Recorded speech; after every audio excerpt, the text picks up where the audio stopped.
English lessons.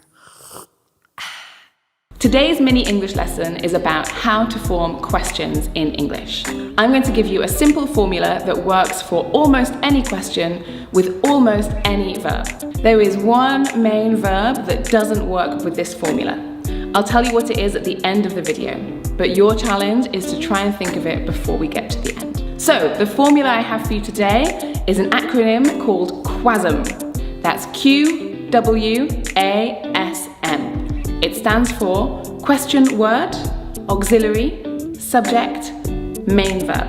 And it works for almost any question. If you want to make a question in the present simple, you might want to ask, where do you work? Where is our question word, do is the auxiliary, you is the subject, and work is the main verb. Remember, for the present simple, we have to add the auxiliary, do or does for he, she, and it. What does she think?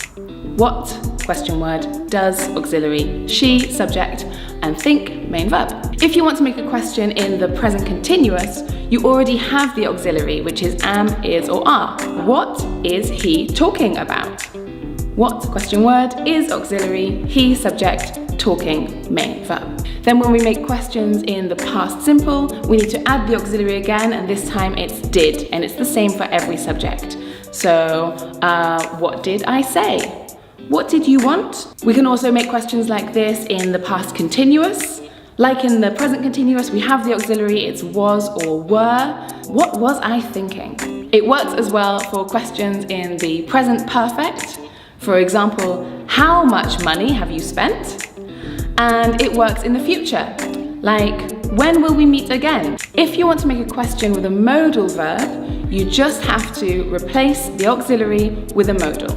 So if your modal is could, your question might be, how could we improve our English?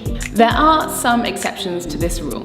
Firstly, if you want to ask a yes or no question, then you just need to remove the question word. You can still keep the second half of the acronym, which is the ASM or ASM, auxiliary, subject, main verb. For example, the question could be, do you like chocolate? There is one verb that never uses this structure. Did you think of it? It's the verb to be. When we make a question with to be, we simply invert the subject and the verb.